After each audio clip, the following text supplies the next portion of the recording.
Let's begin with a basic if you can, then I'll punish. No! We already know who did it!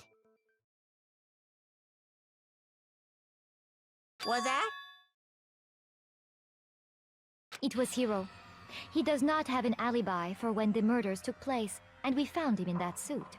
Don't try and deny it! You killed them! I didn't! Someone knocked me out! I was asleep the whole time! I don't know anything about it! Shut your murdering mouth, murderer! Who are you calling a murderer? I am sorry to say, Hiro, but we do have evidence. Blueprints for the suit. Parts we assume were used to build it. And all of it was found in your room. You have to admit, the evidence is quite compelling. It points to you as having created the suit and wearing it while committing crime after crime. How many times do I have to tell you? I don't know! I don't know!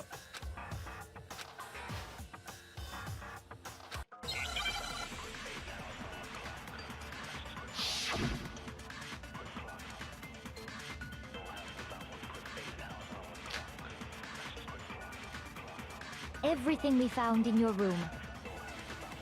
The blueprints, The suit parts, they are all... No, that's wrong.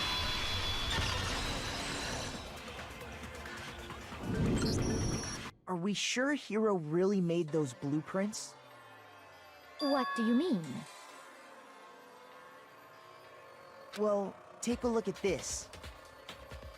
It's the note that Hiro wrote, asking everyone to meet up after Alter Ego disappeared.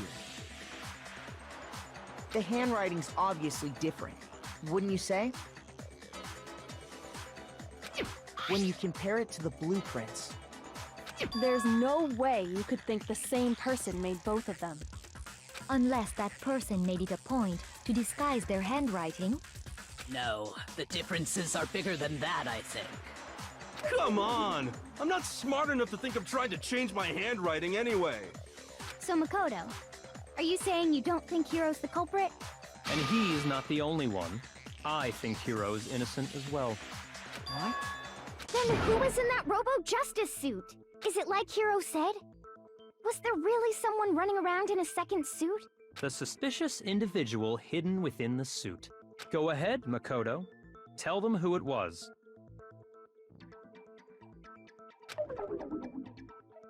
So, who was in the Robo-Justice suit? I got it! Other than Hiro, I can't think of anyone else it could have been. Obviously, he was the one in that particular suit, and we never found any kind of second suit. Then there can be no doubt. Hiro is the prime suspect. That doesn't make any sense! You just said Hiro didn't do it! It makes perfect sense. Hiro was the suspicious individual in the suit, but he's not the culprit. So what you're saying is... That's right. The culprit in this case has nothing to do with being in the Robo-Justice suit. What? Now that's a bold assumption! And what reason do you have to make such a statement? You do have a reason, yes? Of course. But before we get to that,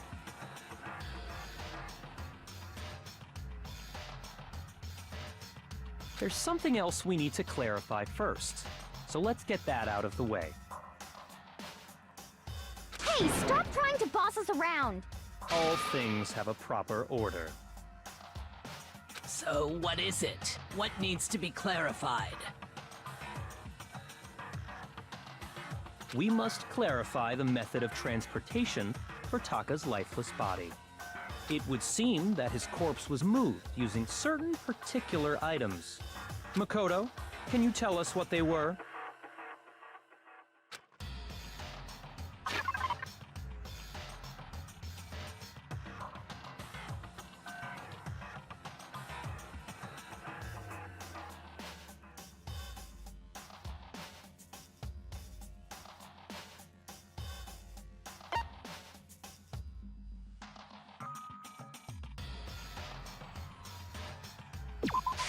I got it!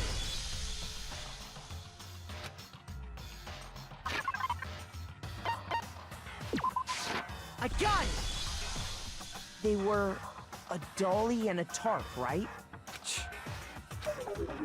So, let's see if I can explain. Taka's body disappeared from the equipment room, and then we rediscovered it in the repository. And when we found it for the second time, it was wrapped in a blue tarp, right? It was the same tarp that, up until then, was stored in the equipment room.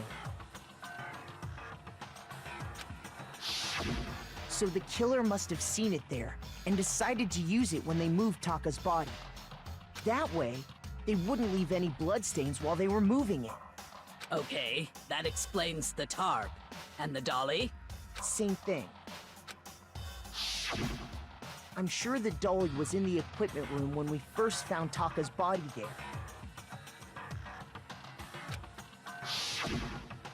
But when the body disappeared, so did the dolly. Later, when Taka's body reappeared in the repository,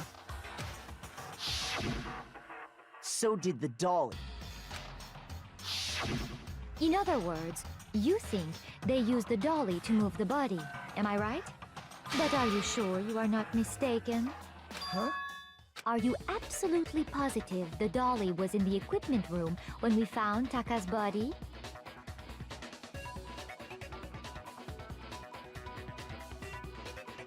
That dolly was made specifically for moving large objects between the repository and the art room.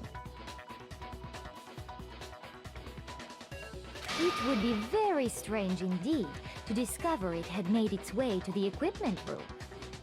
Is it not possible that it was in the repository all along, and you simply didn't realize it?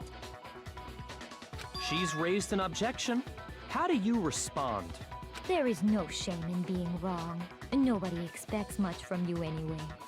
We have all accepted the fact that you rarely understand what is going on around you.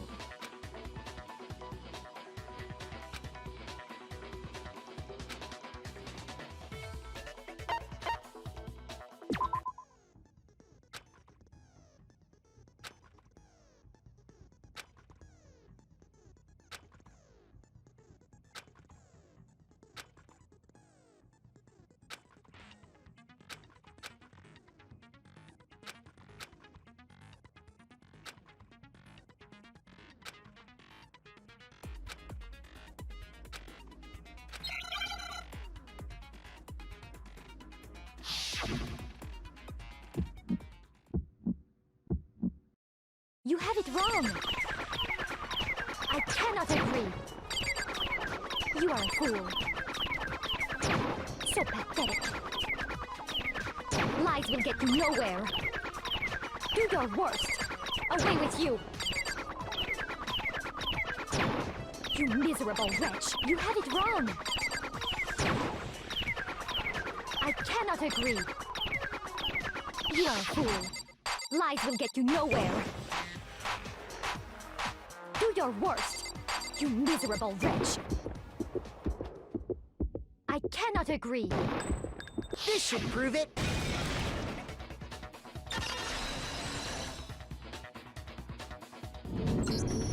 If you're asking for proof that the dolly moved, I have it right here. When I found the dolly in the repository, one of the wheels had a blood stain on it. There was a pool of blood in the equipment room with a tire mark in it that matched the dolly wheel's tread. The killer probably rolled the dolly through the blood on accident as they wheeled the body out of the room. And as the blood dried on the tire, they moved the body into the repository. So there's my proof that the dolly was used to move Taka's body.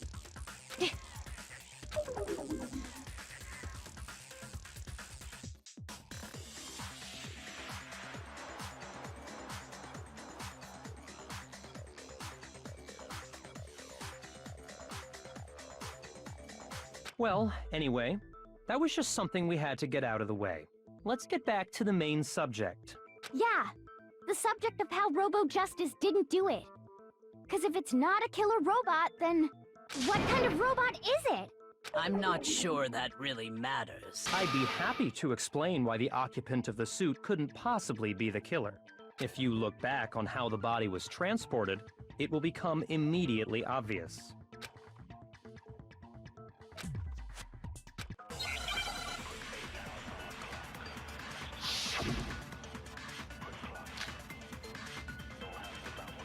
As we know, Taka was killed in the equipment room.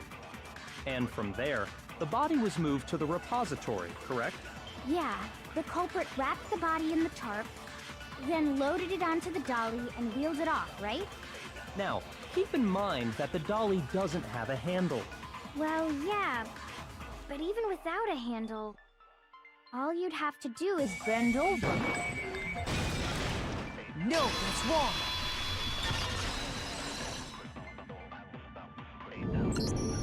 You're absolutely right that you could push a dolly without a handle if you stoop down low. But if you were wearing that suit, do you think you could actually get into a position like that? What do you mean? Think back to what you said when we were all checking out the suit together, remember?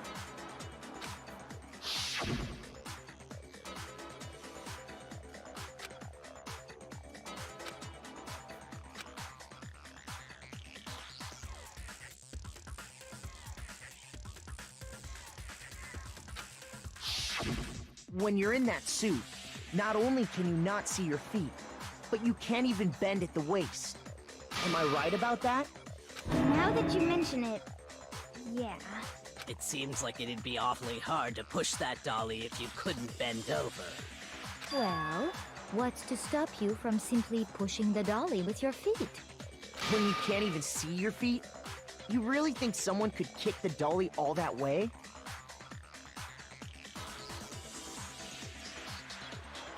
Yeah, it'd be totally impossible! Not that I can say for sure myself.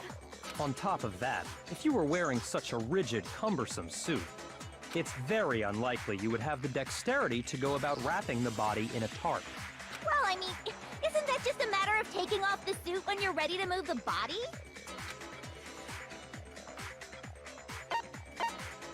I got it! I don't think taking off the suit was an option. If you remember...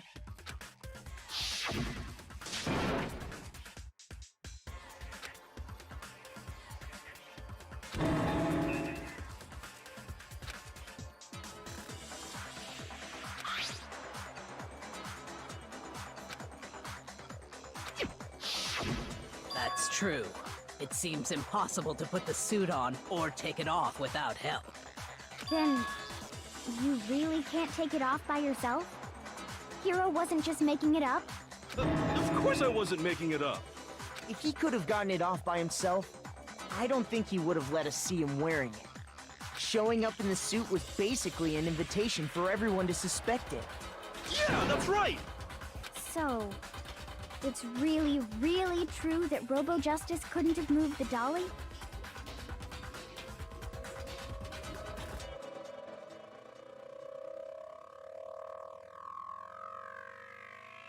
To be clear, whoever did move the body, it couldn't have been Hiro in the robot suit, correct? No, wait. Just a second, if you please. Have you forgotten about the picture that I took? You all got a good look at it, did you not? The image of Hifumi being dragged away by Robo Justice? If whoever was in that suit is not the culprit, how do you explain that?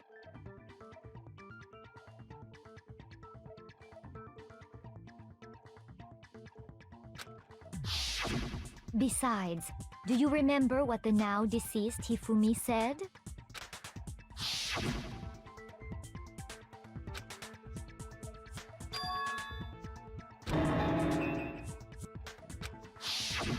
So long as those facts exist, the proper conclusion is beyond question.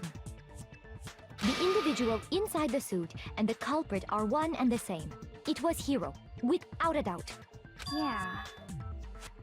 Yeah, that's gotta be right. Hold on a second. It's still far too early to reach that conclusion. Besides, there's no hurry to decide who did it. Before we rush to a verdict, shouldn't we explore every single possibility? Instead of seizing on one viewpoint, the truth is uncovered by analyzing things from every angle. Perhaps, but where do we go from here? Let's review this series of unfortunate events from the beginning. Maybe we'll uncover something new. What a pain in the ass! I don't disagree, but our lives are on the line. If this is what it takes, we have to do it. Plus, maybe we'll get to find out where the heck Kyoko was when everything went down. All right then, let's take another look back at what happened. I suppose we could start with this morning. 4 of us gathered together in the dining hall. Makoto, Hina, Kyoko, and myself. We waited there for quite a while, but nobody else showed up, so we went to look for everyone. That was around 8 a.m. And as soon as we split up, Kyoko went missing. Soon after that, Hina found Celeste in the rec room and quickly came to get Makoto and me. It seems I was unconscious for about an hour after I was attacked by my mystery assailant. I know it was an hour because I remember being attacked a little after 7. That was when we saw Celeste's picture and discovered that her assailant had been wearing a strange costume. As it turns out, it was Robo-Justice. It also soon became clear that this same Robo-Justice had abducted Hifumi.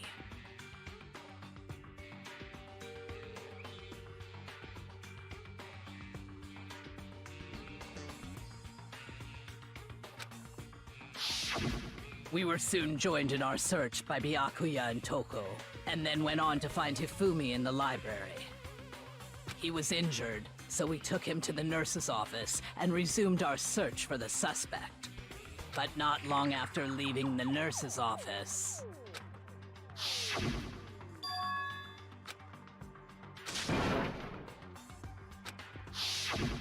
When Celeste told us that, we decided, and soon after that, I saw someone moving around on the 3rd floor, and I yelled.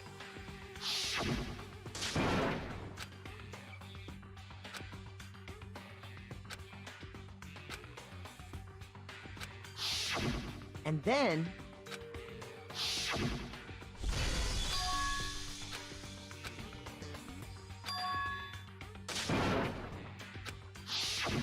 At that point, we decided to divide up into 2 groups.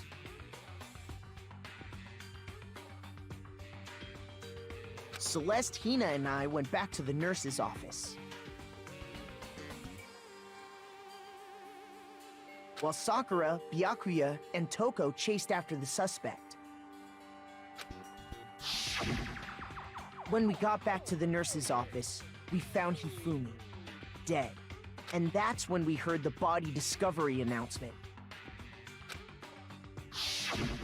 I left Celeste and Hina there and headed back to the 3rd floor. Meanwhile, we had just discovered Taka. We must have found both bodies at almost exactly because we heard the same announcement not... And that's when I told you guys about Hifumi. Then the 3 of us headed for the nurses, but right after we left the physics lab, we ran into Celeste, who'd arrived after us. We rushed back to the nurse's office and saw that she was right. Then we remembered we'd left Toko passed out in the equipment room, so we hurried back again.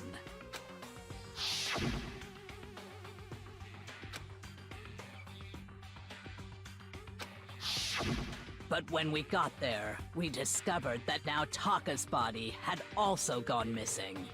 Next thing we knew, we were searching the school for 2 missing dead bodies.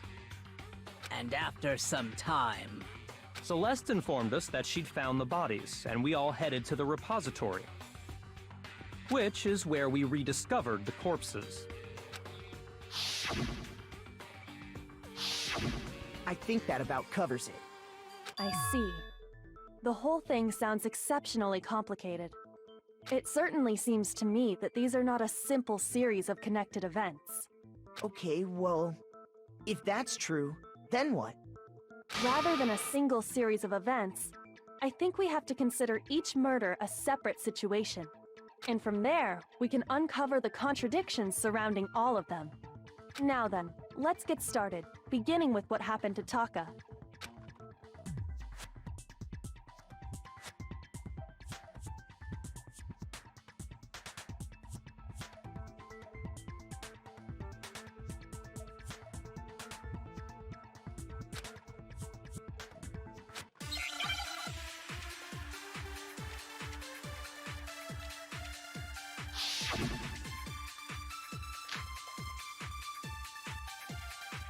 So, regarding Taka's death, I wonder if he died before Hifumi, or perhaps it was after?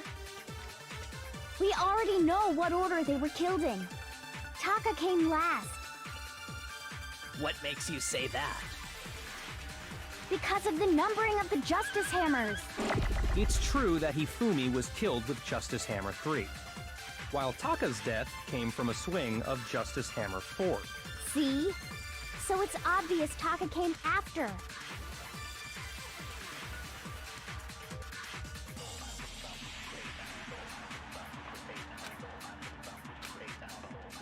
So, regarding Taka's death, I wonder if he died before Hifumi, or perhaps it was after? We already know what order they were killed in. No, that's wrong.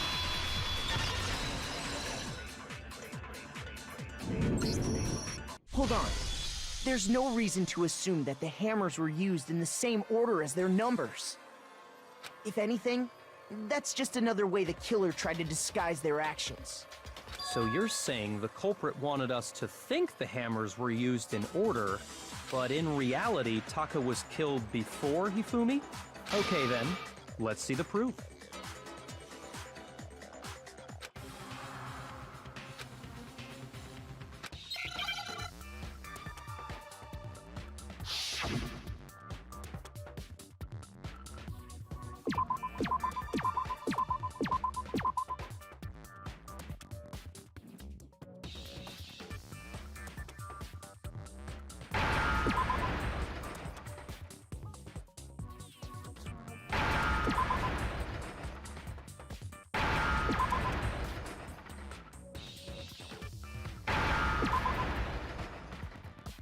Now I understand!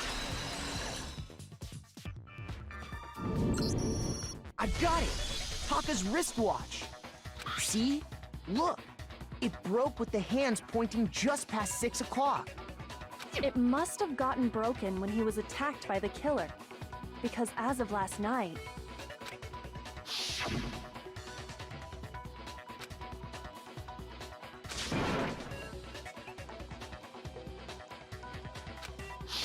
so if it wasn't broken after 6 last night, then he must have been attacked around 6 this morning.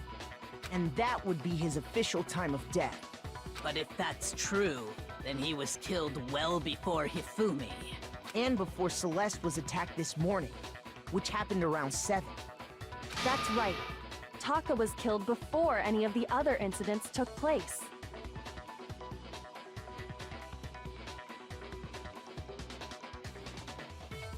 That simple fact slipped past all of us. We made the wrong assumption about the order of events, all because of those justice hammers. That's exactly why the culprit wrote the numbers on each hammer and had them increase in size. That way, when we saw how they were used in each incident, we'd easily make that wrong assumption. Now, if Taka was killed around 6, then everyone's alibis for his murder go out the window. Because when he was killed, we hadn't met up in the dining hall yet. That may be true in the case of Taka's murder, but all of our alibis still hold true for Hifumi's death. That's right. With him, at least, we're all safe.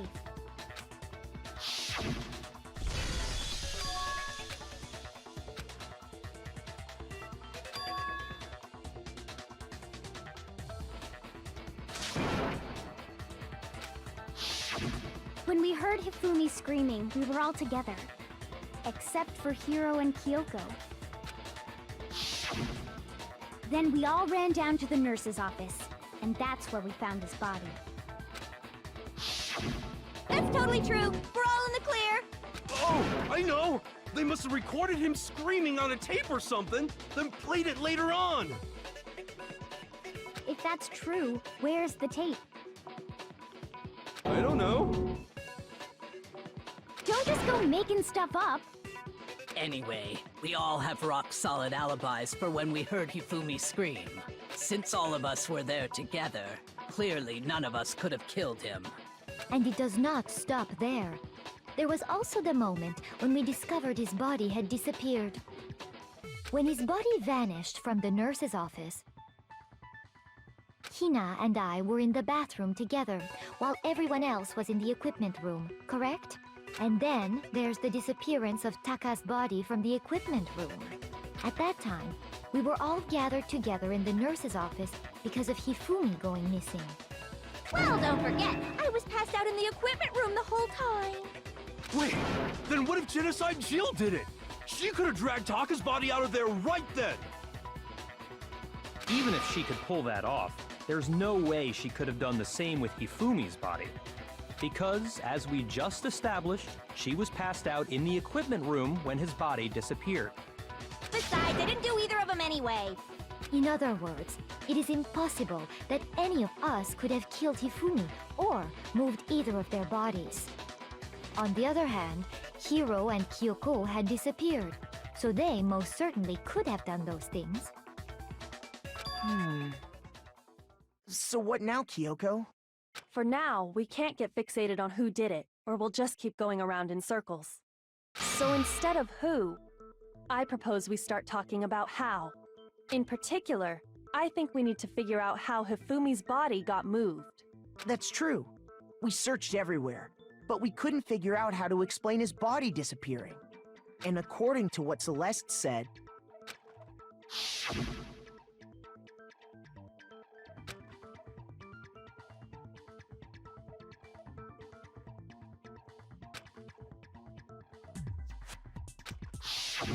his body apparently disappeared in the 1 minute her and Hina took their eyes off of it.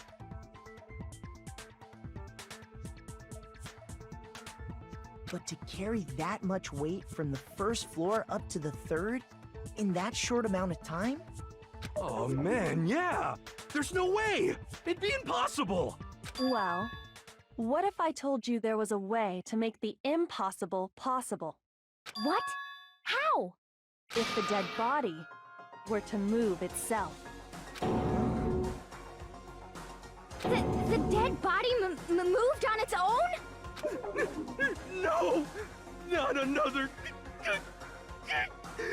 ghost!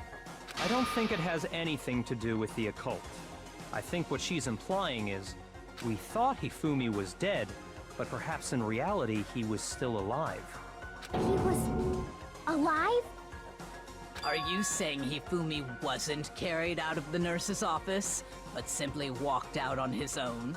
But I mean, we found his body. He was dead. Perhaps he was simply playing dead. That it isn't possible.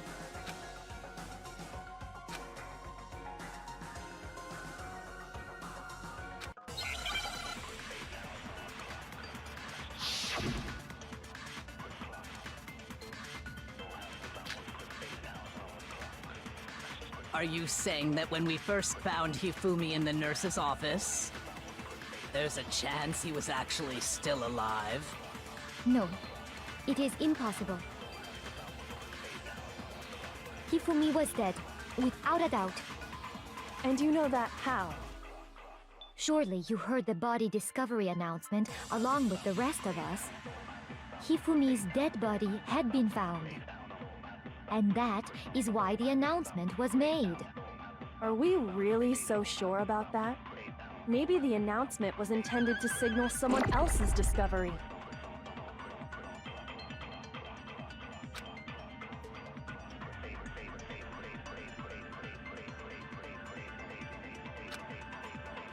Are you saying that when we first found Hifumi in the nurse's office, There's a chance you... No, Hifumi was dead. And you know that how? Surely you heard the body discovery announcement along with the rest of us. Hifumi's dead body had been found. No, that's wrong!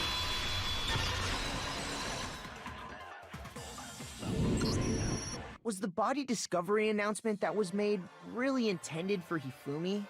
Of course it was. The announcement played right after we discovered his body. Maybe. But that was also the same time that Taka's body was found. That's right. It wasn't long after finding his body that we heard the announcement. So there's a good chance we made a mistake in there somewhere. think we've confused whether the announcement was for Hifumi or Taka. First of all, if 2 bodies had been found, there really should have been 2 announcements. Maybe Monokuma simply got lazy and rolled them together into one. What do you say, Monokuma? Any comment? Well, it's a very sensitive issue, so I can't go into too much detail. But what I can say about the body discovery announcement is that it's only broadcast when 3 or more people find a dead body for the first time. That didn't answer our question, man. We're asking if you're a lazy bum. No, actually, that was plenty. Huh? He said it's only broadcast when a body is discovered for the first time, which means even if we find the same body again later, he won't make the announcement again. If that's true, then why was the announcement made again later on? Huh? Later on? Exactly. We heard the body discovery announcement twice.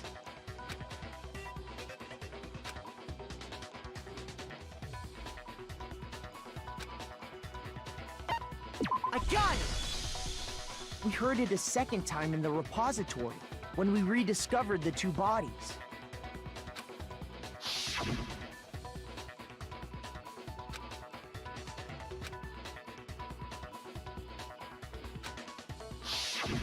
It didn't seem weird at the time, but it contradicts what Monokuma just told us, doesn't it? Exactly. If we were actually rediscovering both bodies, the announcement shouldn't have played. Then in reality,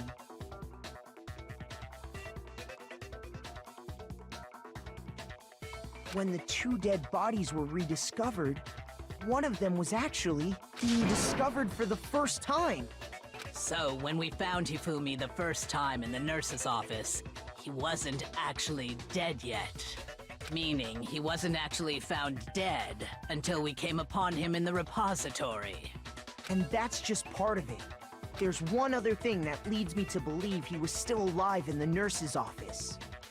Oh, I know! Because he was super good at playing dead! Bada bing, bada boom! That is the worst logic I have ever heard. But honestly, I do not think there's anything that can prove he was still alive. Okay then, let's take another look at the events surrounding the discovery of his body. Then it should become clear whether he was really alive or not. This whole thing is pointless.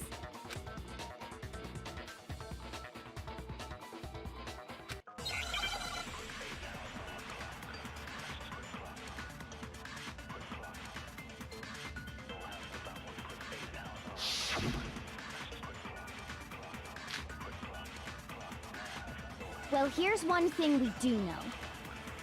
The first time we found Hifumi's body was in the nurse's office. And then, while me and Celeste were in the bathroom, his body disappeared. And the next time we saw his body, it was in the repository. But when you compare his body before being moved and his body after being moved, other than the change in how it was positioned, there was no notable difference. No, that's wrong!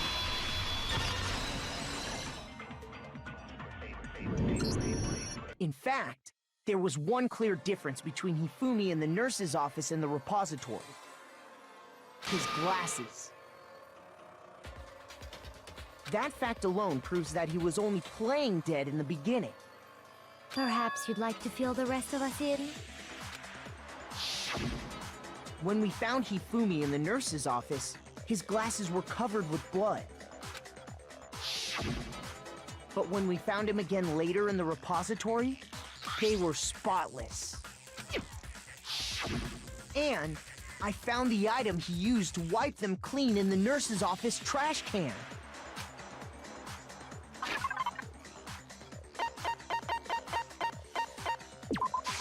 I got it!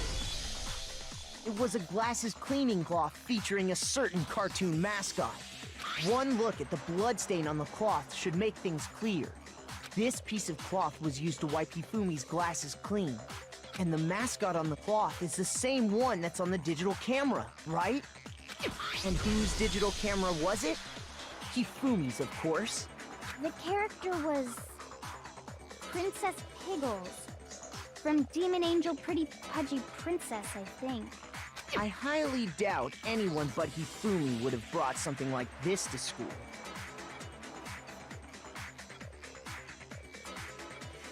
I see your point. And the only people here who wear glasses are... I wouldn't be caught dead using a tacky piece of garbage like that. A few tissues is all I need to keep my glasses clean. Then there's no question. It belonged to Hifumi. So what you're saying is... What I'm saying is, the blood on his glasses was wiped away using his own glasses cleaning cloth. Even if that is true, it does not mean he wiped the blood off himself. But who would benefit from a clean pair of glasses other than the glasses owner? That's a good point. Then it must have been him, right? So let's assume that Hifumi was still alive in the nurse's office. He pretends to be dead. Then when he's alone, he wipes his glasses clean so he can see. Then he stands up and walks out on his own 2 feet. And with that, the impossible task of moving his copious corpse becomes possible, wouldn't you say? But then, if he was just pretending to be dead, what was with all that blood? Was it paint or something? The fridge in the nurse's office contains packs of blood for emergencies. He probably used one of those. He figured if he was gonna play dead, he should go all out, so he just dumped it everywhere! But he got crazy with it and had to wipe his glasses off when he was done! God, what an idiot! And if Hifumi was still alive at that point, the disappearance of Taka's body is easily explained. It should be perfectly obvious who must have moved Taka's corpse.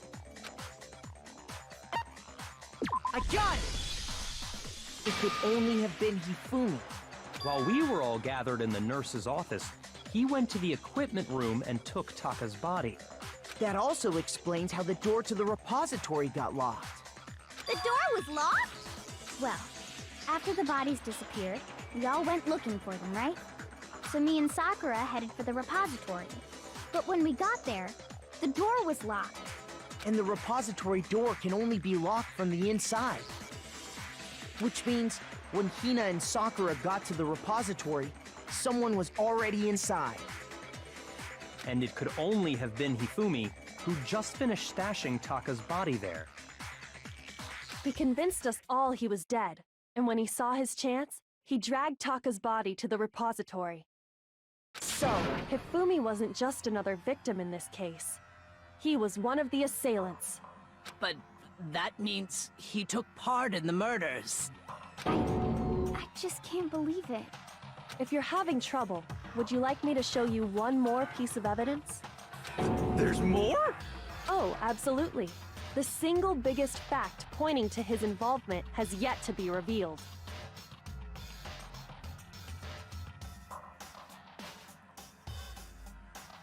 You know what I'm talking about, right, Makoto? The item he took off of Taka's lifeless body?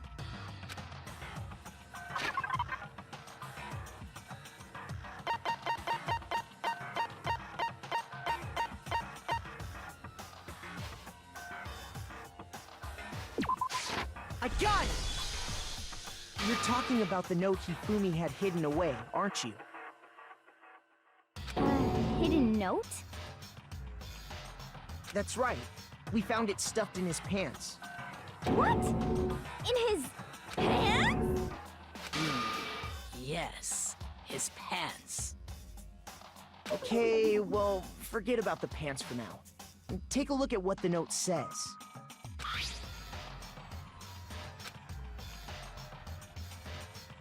Ah, that's the note I was telling you about. The one that told me where to go. Huh? Wait, this one's a little different. In my note it said, Monokuma can't find out, so don't tell anyone else for now. Let's meet in the rec room at 1 a.m. I see. Then this note isn't the same one Hiro got. It's not the same? In other words, the killer got in touch with another person besides Hiro. And that person could only have been... I got it! That's right! Taka! The killer used this note to draw out Taka and murder him. Hello? Over here! Objection! Objection! I don't really understand what's going on, but Hifumi had that letter, right? So whoever wrote it wasn't drawing out TikTok, they were drawing out Huffy! Just to be clear, TikTok is Taka and Huffy is Hifumi, right? Ugh! Yes! Why must you ruin it every time?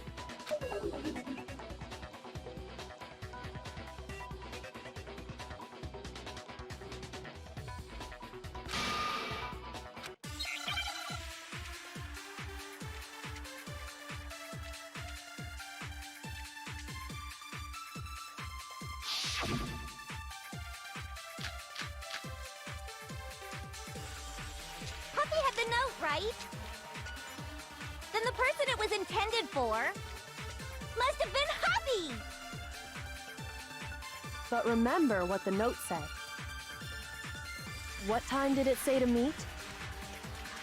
6 a.m., I believe. The time doesn't matter! The note has nothing to do with TikTok! No, that's wrong.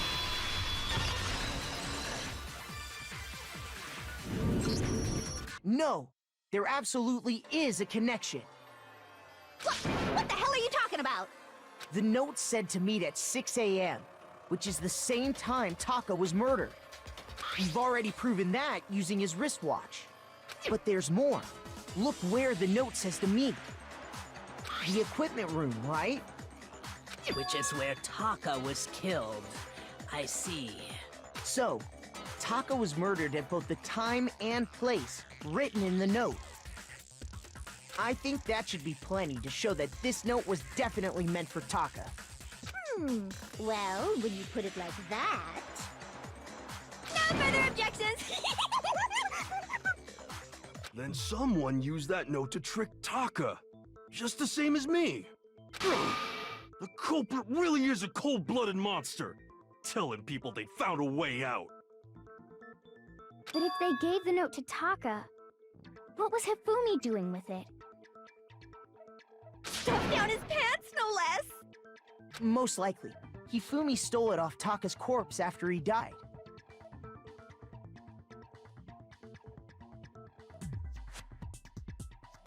Huh? He stole it? Where's your proof? Go ahead, show us.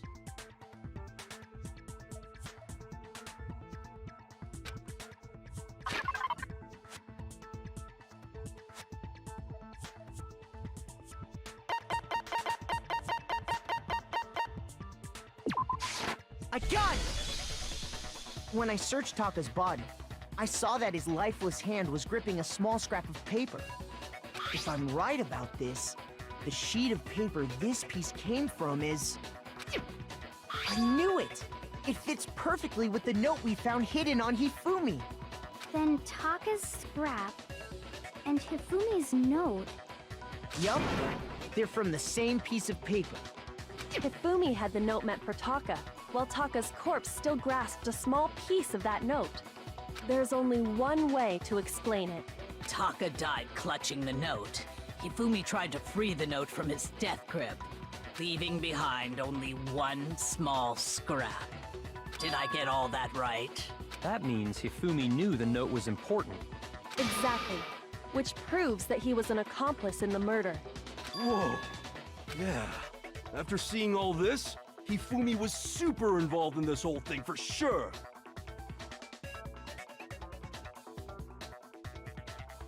In fact, he was behind the whole thing. In fact, he's still alive! Sorry, no.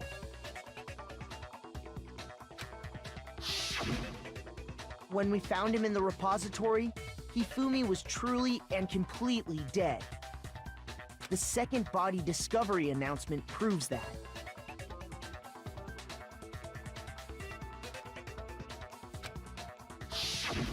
So then, Whoever did is the mastermind, the true killer.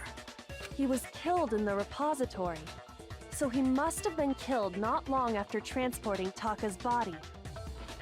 So, he must have been killed after Taka's body vanished, but before we found both bodies in the repository. During that time, we'd all split up and were searching for Taka's missing body. In other words, during that time, none of us have alibis. Wait, but me and Sakura were together. Stop trying to steal the spotlight, you stupid walrus! Who are you calling a walrus? Anyway, when they were killed bothers me too. But there's something that's been bothering me even more. And what might that be? The weapon they used to kill Hifumi. The weapon? Yeah, because I mean, according to the Monokuma file, the way Taka and Hifumi were killed was almost the same, with them having similar fractures and all. But Justice Hammer 3 and 4 were still laying around in the nurse's office and equipment room, right? So if Hifumi was killed in the repository, the culprit would have had to grab one of the hammers, kill Hifumi, then put the hammer back where they found it. But wouldn't that be seriously risky for him? I'm surprised. It seems there's some semblance of a brain knocking around that skull of yours after all.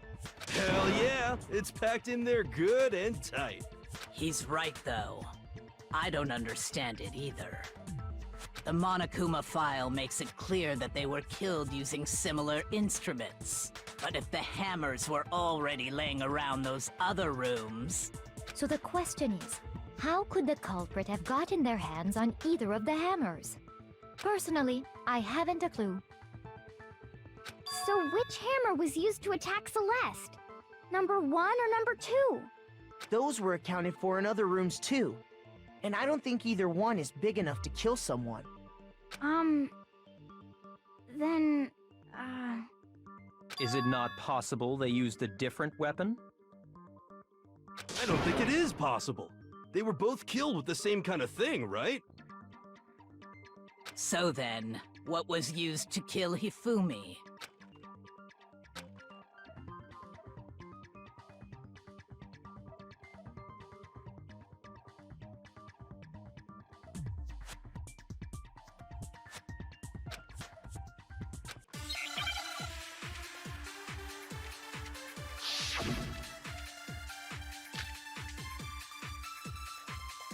What was used to kill Hifumi? Was it Justice Hammer 3? Maybe Justice Hammer 4? Well, whatever it was, there's one thing we have to figure out. How was the culprit able to move around so freely with the weapon? How did nobody witness them carrying it? Sounds like a Justice Hammer 5 is about to make its appearance! Check out murdergear.com/hammertime for more info! Well, one thing seems pretty clear. The murder weapon had to be one of the Justice Hammers! And, that's about it.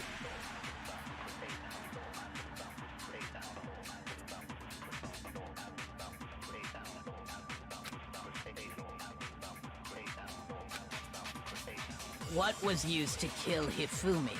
Was it maybe Justice? well, there's one. How was the culprit? How did nobody... Sounds like a Justice Hammer! Check out murdergear.com! Well, one thing's the murder weapon had to be one of the Justice... No, that's wrong.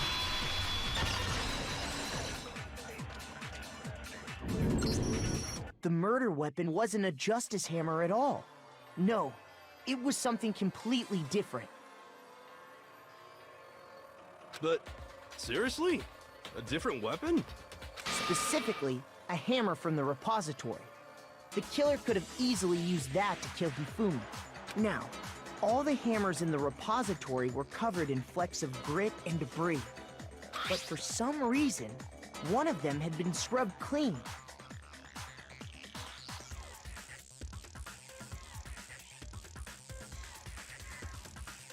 Huh?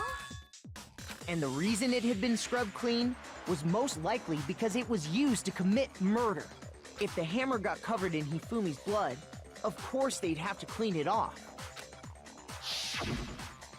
I'd also like to point out that the repository has all kinds of hammers. Big ones, small ones, and even some flat mallet-like ones. I think whoever made the Justice Hammers used those as a basis for their design. If that's true, that would explain the Monokuma file's note about the wounds being similar. So Hifumi moved Taka's body to the repository, where someone then used a hammer to kill him. And whoever did that is the true killer. The one Hifumi was working with. And the one who betrayed him.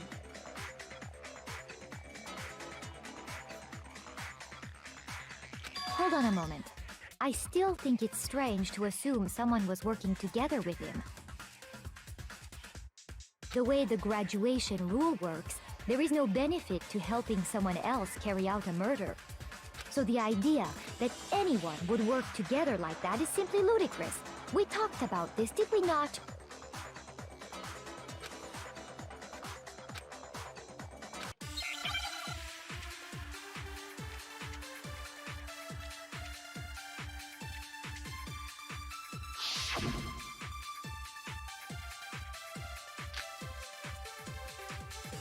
Based on the rules that have been laid out for us, even if more than one person is complicit in the murder, only the one who actually carried out the act can graduate and survive. Assuming the rule holds true, it is simply impossible that two people work together on this. That is how the rule was explained to us. But that only really applies if there's one murder, right? In this case, however, there were two murders.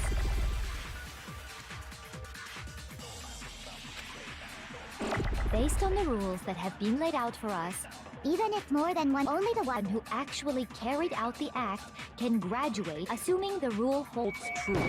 It is... No, that's wrong.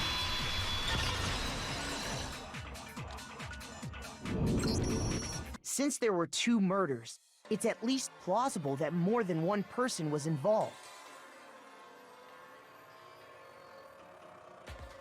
What do you mean? If there'd only been one murder, then yes, the idea of an accomplice isn't really worth considering. Naturally, if only one person can be saved per murder, an accomplice has no risk versus reward benefit. Risk versus reward benefit? The payoff for working together. The reward that balances out the risk of taking part in a scheme. There's no point in being someone's accomplice if there's no benefit to you. However, if there were some potential mutual reward for the risk, then cooperation becomes possible. You're saying that two people could act as each other's accomplices to commit two separate murders. I think that's what the true killer told Hifumi. They would each have an accomplice for their crime. And based on the case's events, Hifumi would have been the first one to act, murdering Taka. They made him carry out the first murder so he couldn't back out of helping them later on. So in this case, there wasn't one single person committing multiple murders. Instead, each person killed someone, creating two separate incidents. And it only looked like one person because that's how the true killer designed it to look. A single suspicious individual, a similar weapon used in each crime, disappearing bodies. By creating one seamless set of circumstances, they made it look like one person was behind it all. The mastermind picked their target and managed to convince him to go along with their plan. And then, to avoid the no accomplices rule, they simply killed their accomplice. Which, if true, means that betraying Hifumi was part of the plan from the very beginning. That's just awful. How could anyone be so cruel? You think so? I can't help but admire its cunning. Still, their choice of accomplice seems odd.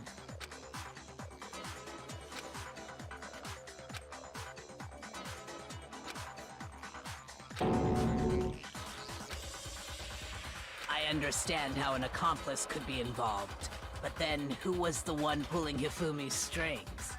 That's problem numero uno right now.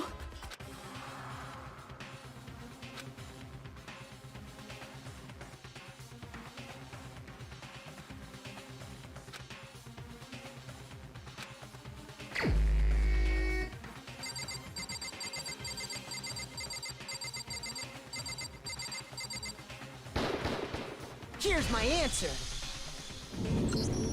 It was Celeste. So I'm the suspicious individual now, am I? I really do hate this kind of joke. A joke? I wonder. So what you are saying, then, is that I specifically chose to work together with Hifumi. The idea that I would choose to spend any amount of time interacting with him, that I would go within 10 feet of that shit for brains, that lazy, worthless, goddamn idiot! Pardonnez-moi. Just to be clear, there is evidence to support it.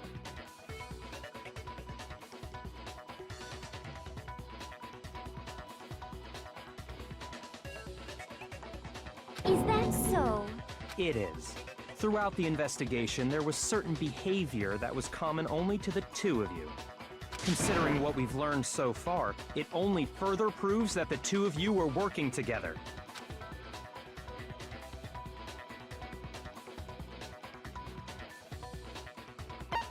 I got it!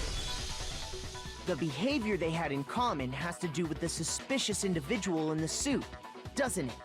The only ones who ever actually saw Robo-Justice firsthand were Celeste and Hifumi. Shush, the adults are talking now. Sorry. As he said, only Celeste and Hifumi ever laid eyes on the costumed individual. If we accept that Hifumi was one of the culprits, we can't help but suspect what Celeste has said as well. Are you saying everything they told us was a lie? After taking Hifumi to the nurse's office, we all began our search for this individual, correct? And not too long after that, do you remember what Celeste said?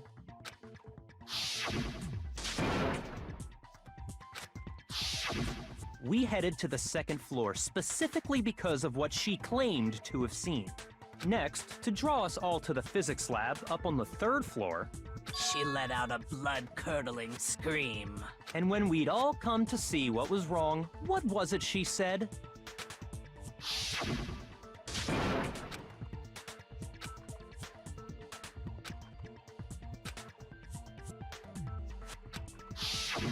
Once she'd done her job of getting us all up to the physics lab, it was time for her partner to get to work.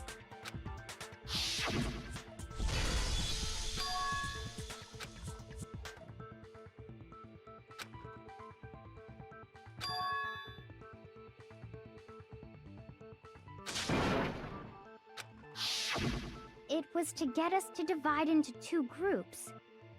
So that we would discover both bodies at the same time?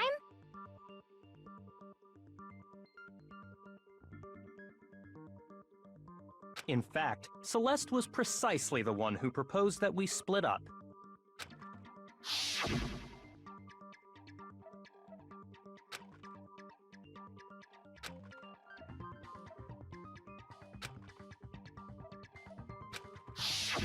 Well, if Celeste and Hifumi were working together, all those chance events suddenly become connected. And on top of that, that piercing cry of yours early on.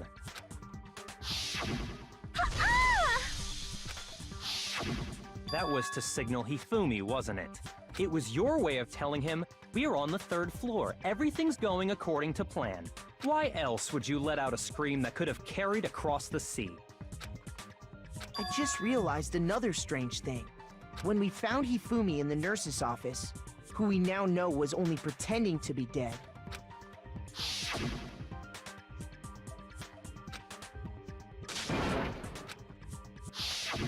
Celeste, you were the first one to say he'd been murdered. You wanted to make sure we wouldn't have any doubt in our minds. I don't believe it. Everything. The whole thing was one big act. Hina, you were with Celeste when Hifumi's body disappeared, right? Yeah. I was feeling kinda sick, so Celeste took me to the bathroom. Wait! Then that was... She wasn't worried about you. She just saw a chance to help Hifumi sneak out of the nurse's office. Each piece isn't much by itself, but start putting them together and the picture gets very ugly indeed. Wouldn't you agree, Celeste? I have no idea what you mean. Don't bother trying to deny it. You made one fatal mistake. Oh, did I? I didn't even catch it myself when you first said it, but looking back, I can say that that one little slip-up was your undoing. What are you talking about? I'm talking about what you said after Hifumi's body disappeared and we returned to the nurse's office.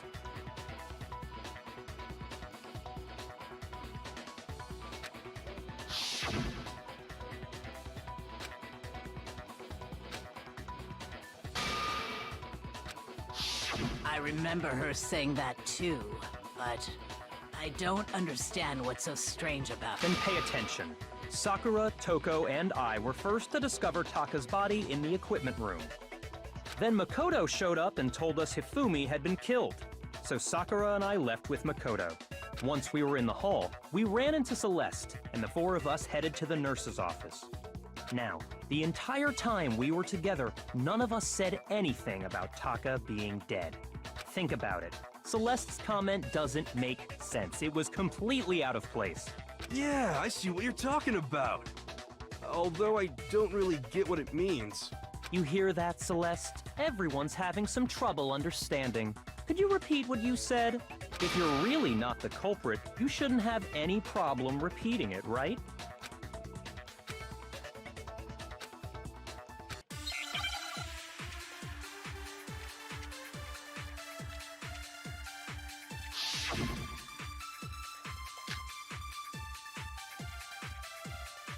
All I said was... They must really be enjoying this. Enjoying the sight of us standing around, frightened and confused. They must be positively elated. We are all going to die here. We are going to die, just like those guys died. And that is all I said. And that's all it takes to finish this. It's obvious, isn't it, what was so strange about Celeste's comment?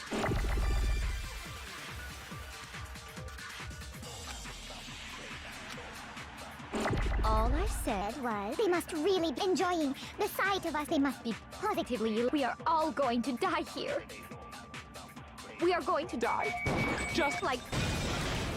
No, that's wrong.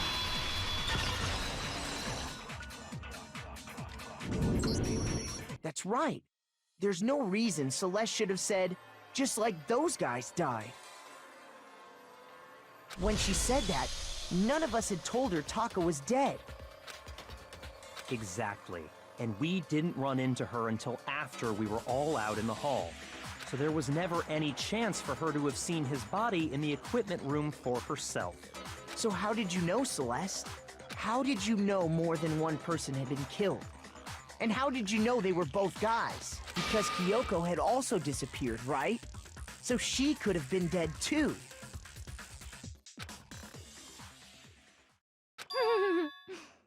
You all have such vivid imaginations. You know that?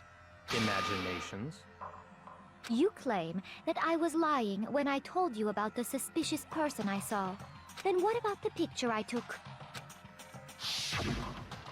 How do you explain this picture of the costumed villain dragging Hifumi away? It has to be some kind of setup, right?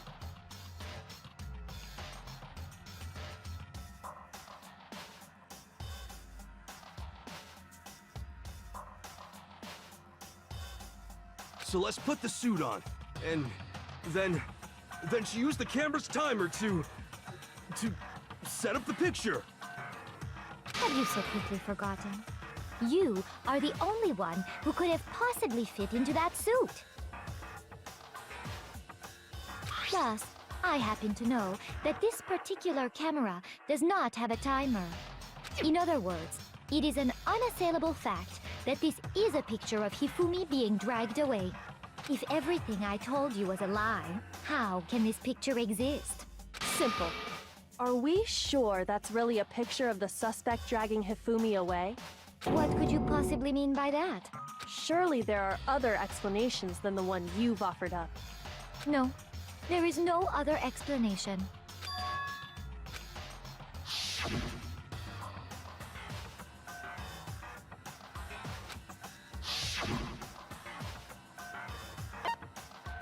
I got it! It's not a picture of the suspect dragging Hifumi away. I would say it's a picture of Hifumi dragging the suspect away. That's certainly within the realm of possibility.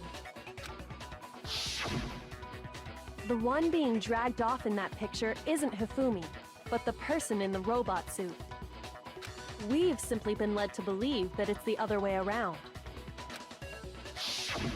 And the strange costume might only exist to lead us astray even farther. If you saw someone wearing something like that in this situation, of course you'd notice and be suspicious. That's what happened! You put me to sleep and made me out to be the bad guy in all this! Such a thing is utterly impossible. Hifumi was dragging him away? Ridiculous. Is it? I don't think it's ridiculous at all. Then shut your mouth and allow me to educate you.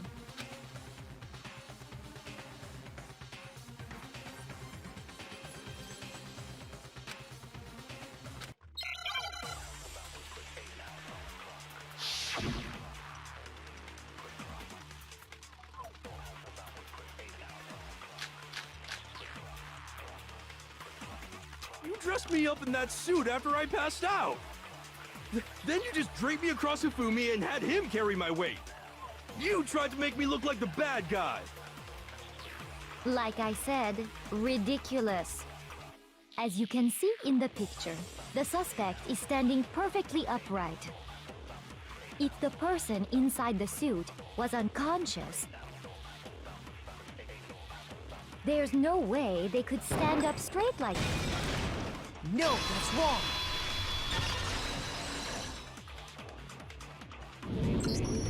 No. Even if the person inside the suit were unconscious, they could still stand up like that.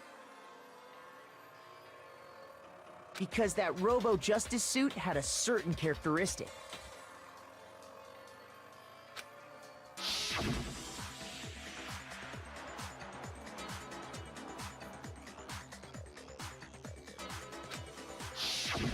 That's right! They totally made a mistake when they made it, so it couldn't bend at the waist. I'm not so sure that was a mistake. I think the suit was designed from the beginning to be used the way it was. Celeste and Hifumi took the suit they'd specially designed and stuffed Hiro into it. That's how they were able to fake that whole thing. The point of it all was to make us believe whoever was in the suit was to blame. Well then, I suppose this is checkmate. Checkmate?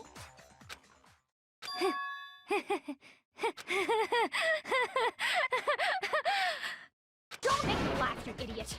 What do you mean, checkmate? Celeste? Clearly, you want to cram me into your little guilty box. Well, there's one little problem.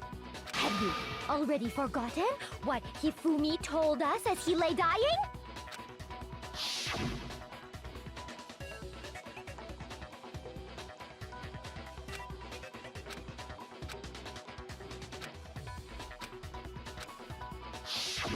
When we asked him who had attacked him, his answer was quite clear, was it not?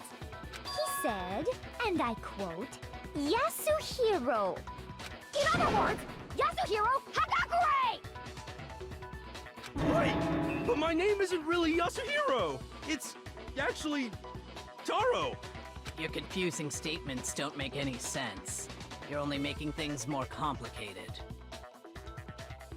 He did say Yasuhiro, but are we sure he was really pointing the finger at Hiro? What the hell are you talking about? I'll burn you alive! Kyoko, what do you mean by that?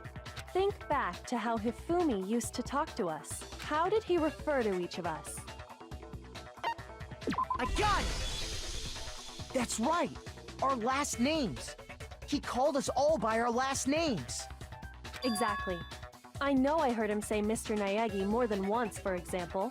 So if Hifumi did mean to say Hiro's name, he would have said his last name, Hagakure. I'm sure it was just incidental. By chance, his first name. Indecent? Don't talk. Random chance. Now isn't that a convenient explanation? No, there's no reason to think he would have said the name any different than normal. But he must have run out of energy before he could say any more. So Hifumi was trying to tell us the last name of whoever killed him? But the name he said doesn't apply to anyone here. Well, no. Hold on. There's one person it could apply to, and that's Celeste. She never actually told us what her real name is. What did you just say? To think you'd take your false accusation so far, I don't know whether to laugh or spit! Come on! Enough with your idiotic blather! Yasuhiro is a loser's name! Do I look like a loser to you? Well, do I? What? I think I've earned the right to be a little on edge. Okay, then fill us in. What's your real name? Make sure your ear holes are wide open and listen up!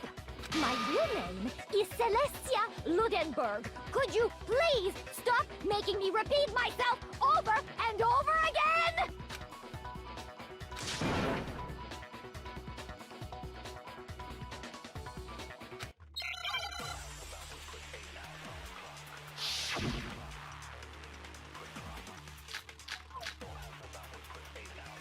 Hifumi was trying to tell us something.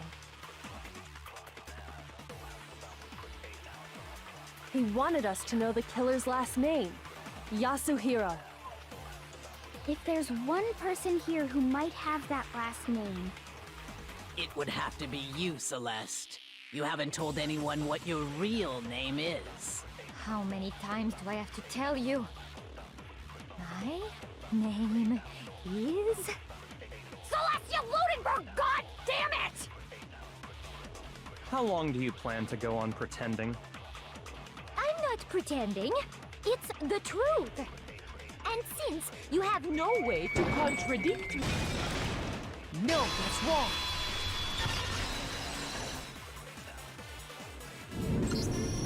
That's it! The handbook! What? Anytime you turn your handbook on, it shows the owner's name when it boots up, right? Monokuma told us all about it before.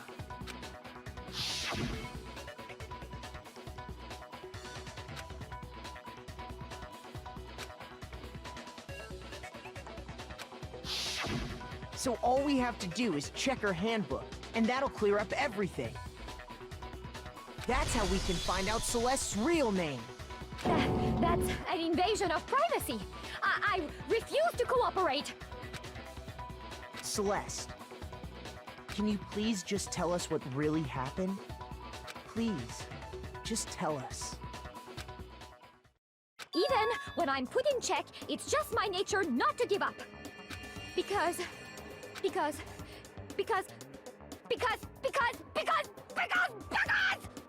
until the game's over, you never know what might happen. Fine then.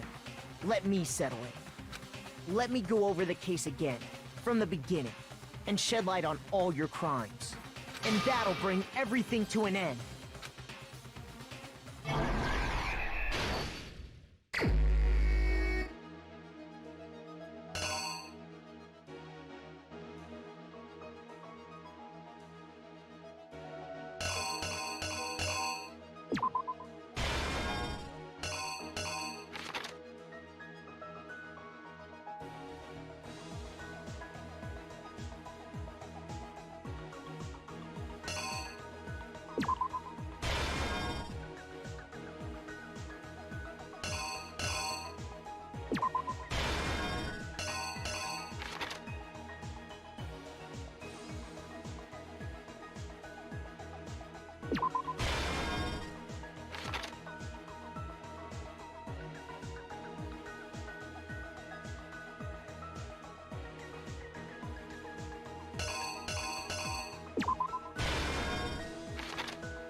killer is you!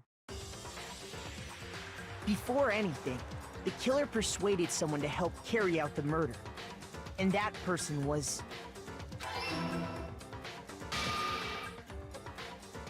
Hifumi. With an accomplice, the killer was able to execute a number of otherwise impossible schemes.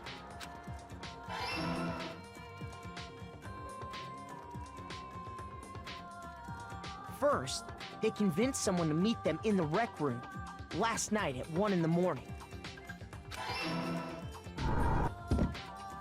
That someone they met with was Hiro. The murderous duo intended to pass Hiro off as the prime suspect. So when they met up with him,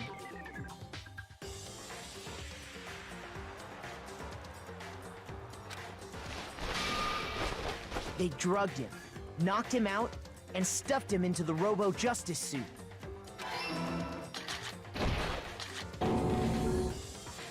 Next, Hifumi positioned himself to make it look like Robo-Justice was attacking him, while the killer used a digital camera to take pictures of the assault. They did all this just to create evidence that would put the suspicion on Hiro. When they were done with him, they shoved him, still unconscious, into the pool room locker. And then finally, at 6 a.m., they moved into the murder phase of their plan. They called Taka to the equipment room.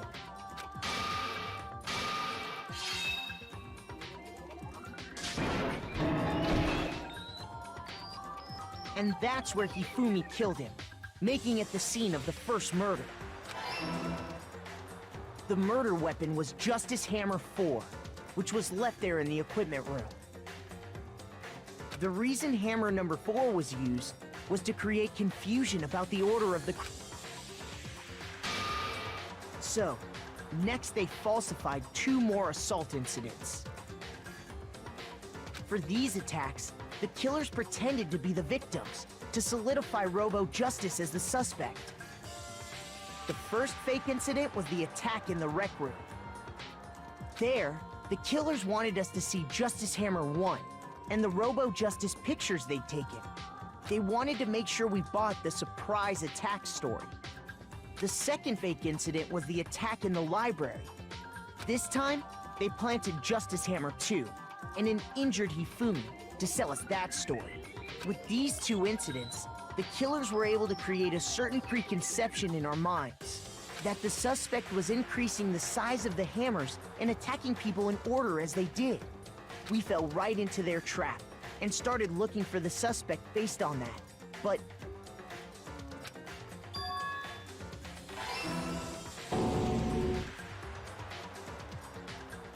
while we did that, we left Hifumi alone in the nurse's office. This was exactly what Hifumi was hoping for. He took a blood packet from the refrigerator and Justice Hammer 3 and turned the room into a crime scene in which he himself had apparently been brutally murdered. He let out a scream to draw us back, and when we returned, that's what we found. Meanwhile, the other group that had been out searching found Taka's body at the same time. So when we heard the body discovery announcement, we naturally assumed it was for Hifumi. We left the nurse's office, and Hifumi once again took advantage of the situation. He simply got up and made his escape. When we learned his body had disappeared, we all rushed back to the nurse's office. And once again, Hifumi had the chance he was waiting for. This time, he snuck into the equipment room.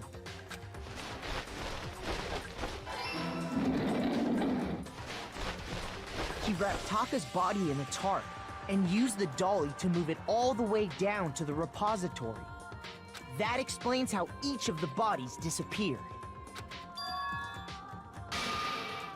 But even Hifumi didn't know what the true killer had in mind for their final act.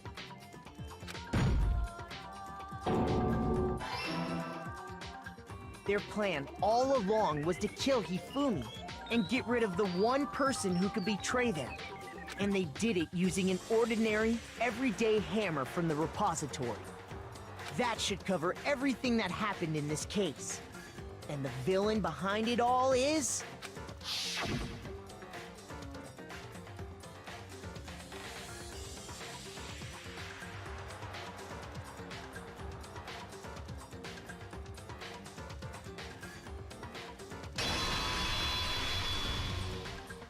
Celeste! Sorry, you lose.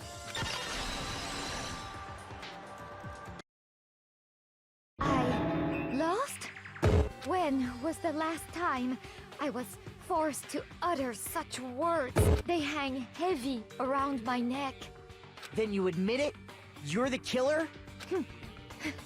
Listen to you, trying to take charge, as if you're my private instructor. I, Celestia Ludenberg. Actually, no. Taiko Yasuhiro is fine. Keiko? So, you finally accepted it. I'm the kind of person, once I've lost, I don't like things to drag on. Interesting.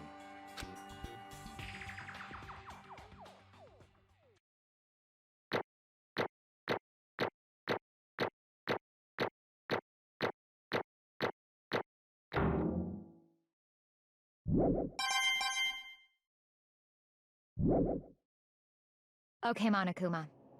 I'm ready to begin. Or, no, I suppose this is the end, isn't it?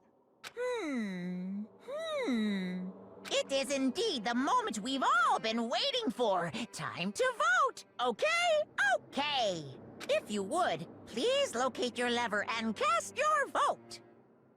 And when the votes are tallied, who will become the Blackened? Will you make the right choice or the dreadfully wrong one? What's it gonna be? What's it gonna be?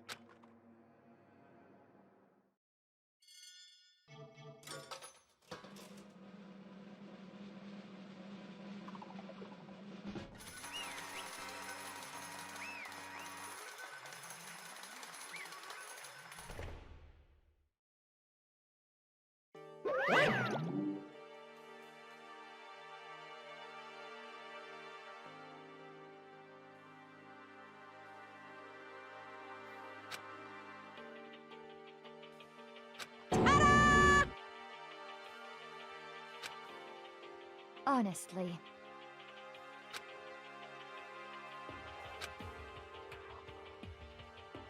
I knew it.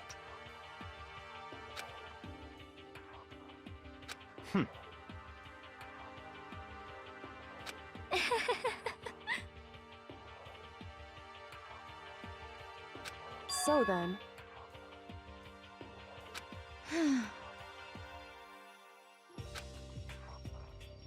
Indeed.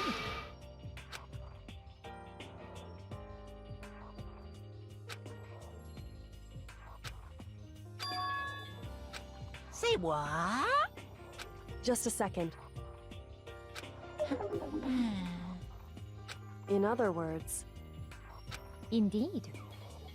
I see.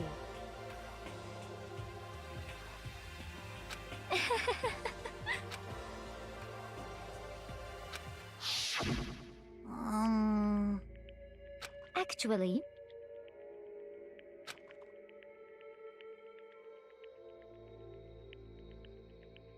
What? are you okay with this? So then,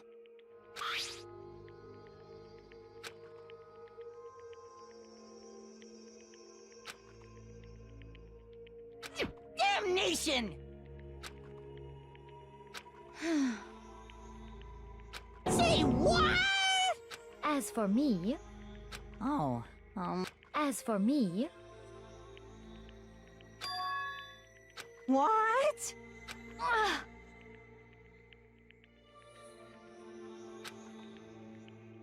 damnation! Say what?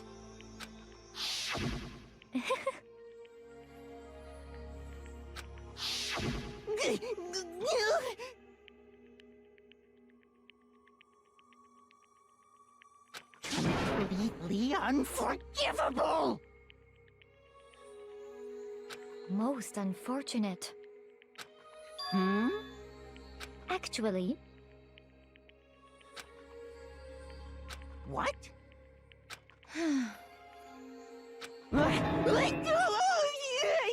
indeed.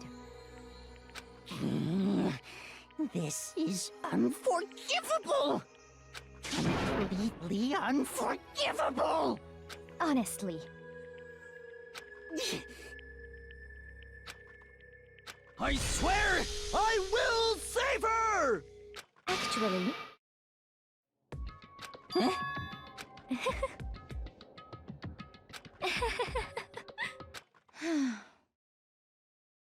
Hmm?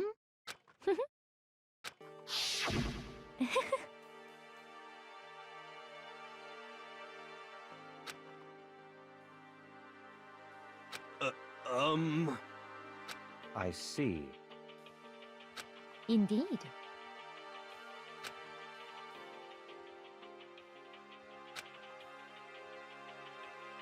But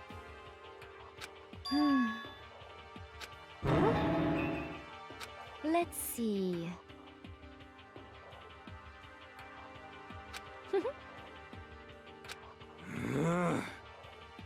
Well,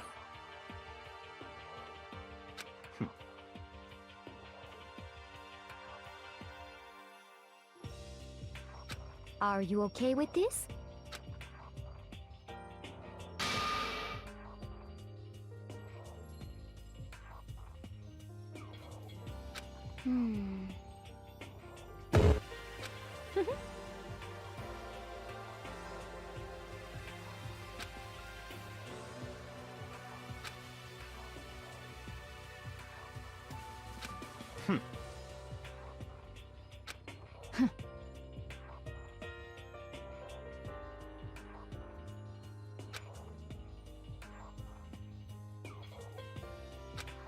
so in the end,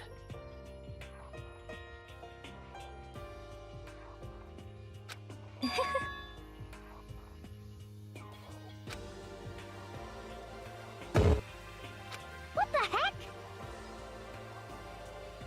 Well, don't be mean! I wonder about that. Why? What the heck? Hmm.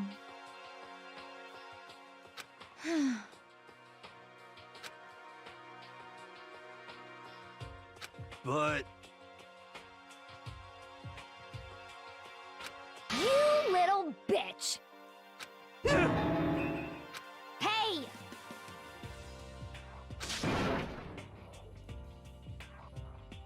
You little bitch! This is fine.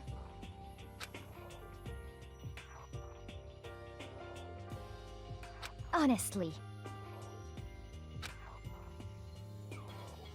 As for me, isn't it wonderful?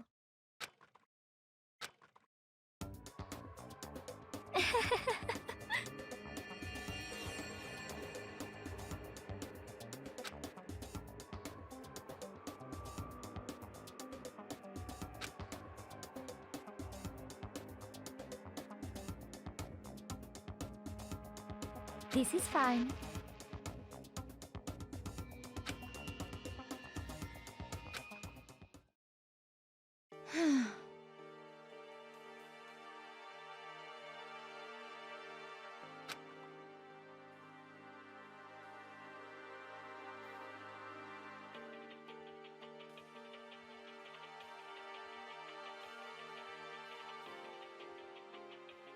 There is nothing to be done.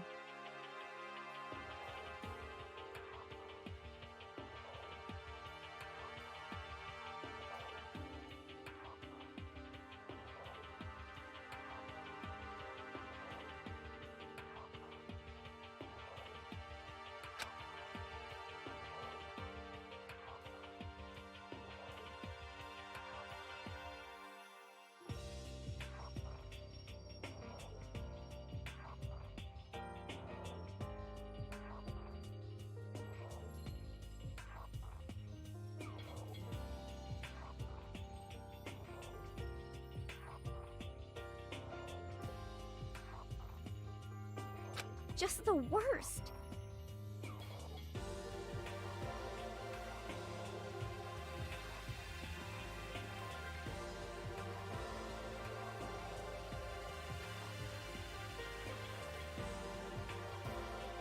Oh!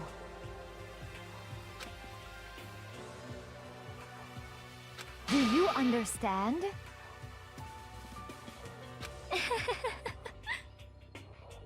What is this?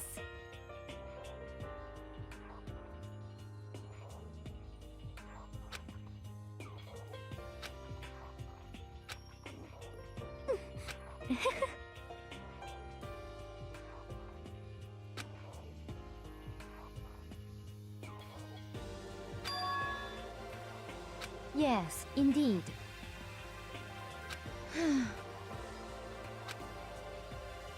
Isn't it wonderful? Hey,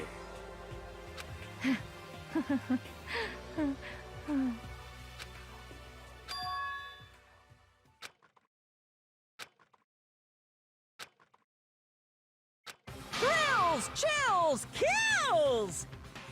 Now then, I've prepared a very special punishment! Let's give it everything we've got! It's punishment time! I guess I'll let Kyoko hold on to this. What? Will it really give you the hope you're looking for? I can't say I ever saw it that way. Which is why... Actually, it's not important. Well then, take care, everyone. Perhaps we'll meet again. In another life.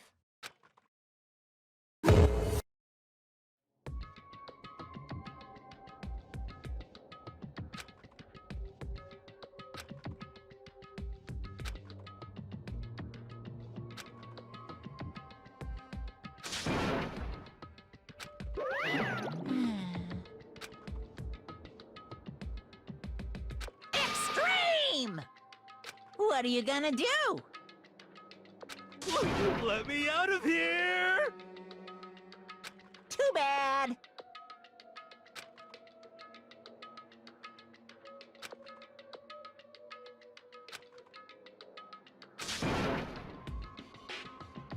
How strange.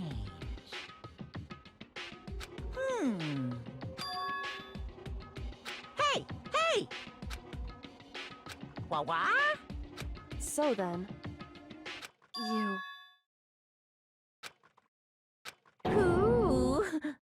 Hey, Ooh! How exciting!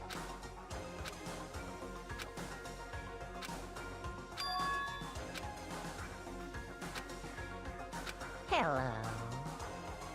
Well? See ya later!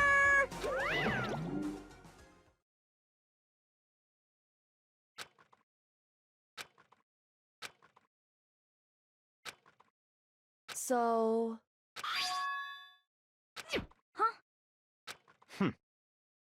Hey, Indeed.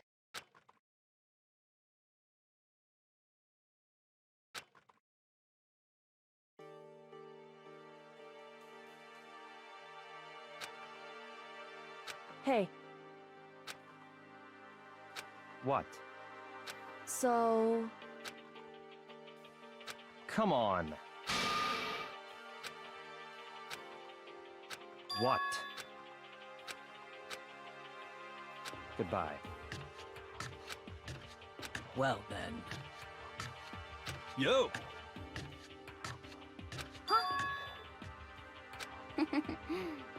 Okay.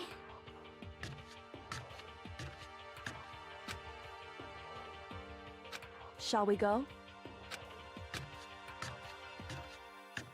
So then... You really came.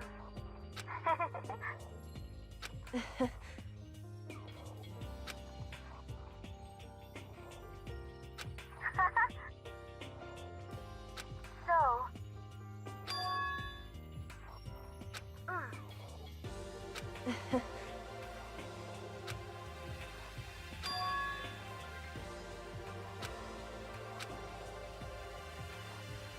You... However... What?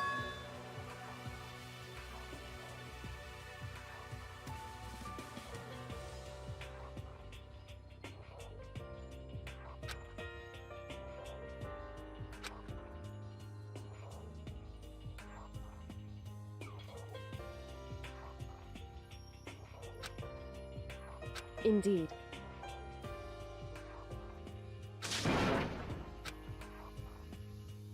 What?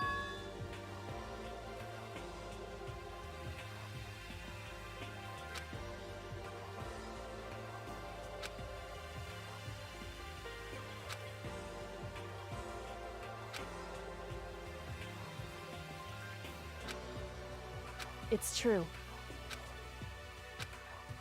That's fine.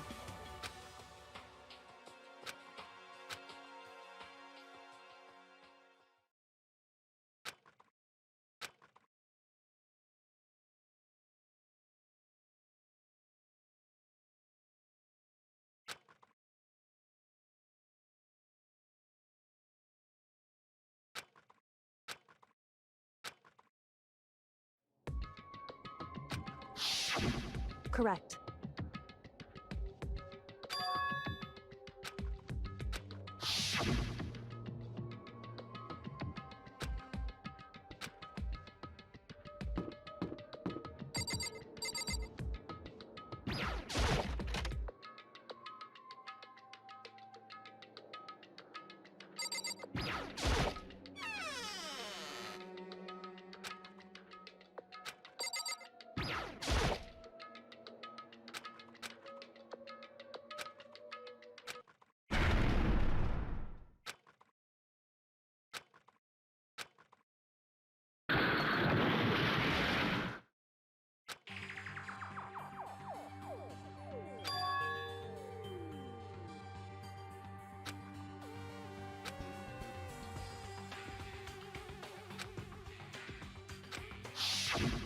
Correct.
Why, you...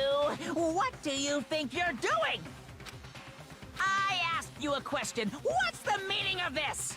How dare you defy me? This wasn't part of the deal! I've made a decision. I will no longer retreat, no longer compromise, no longer regret. I've made my decision. I'm going to resist you. Okay, but you do realize what will happen if you go through with this, right? You haven't forgotten, have you? What I'm holding hostage?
Indeed.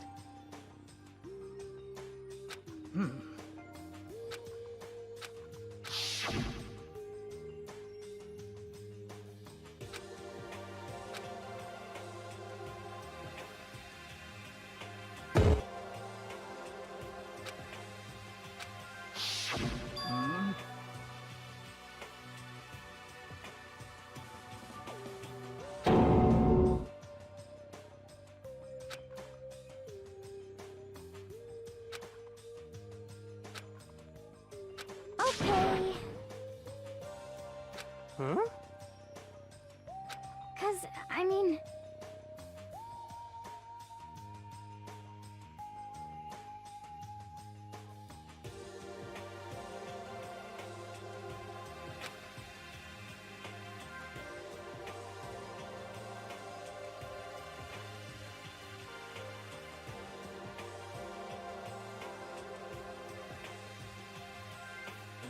Okay.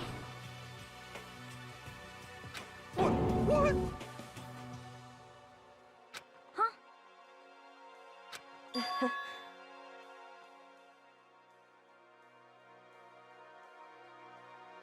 I see.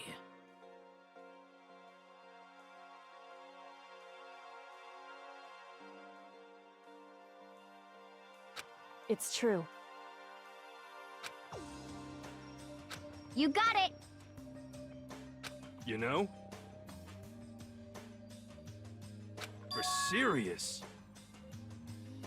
Well...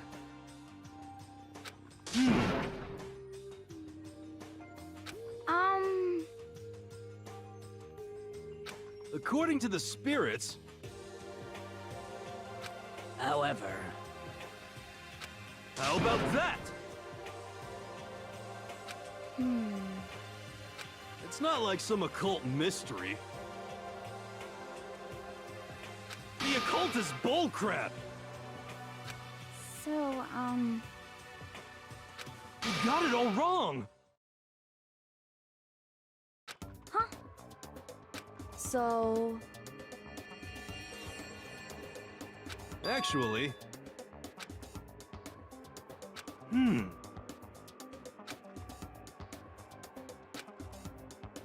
But...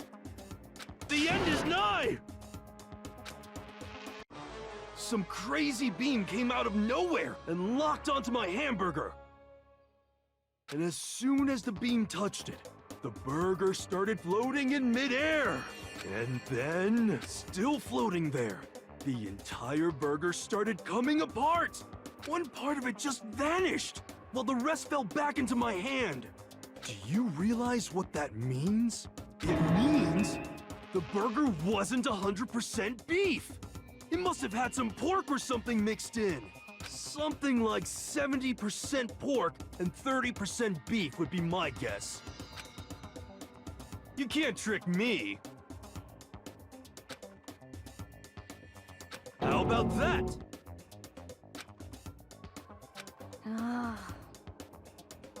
Don't be mean!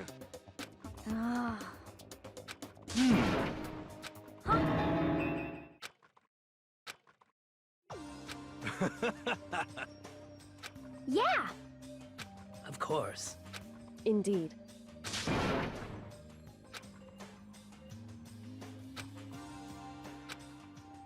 Well, But...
What?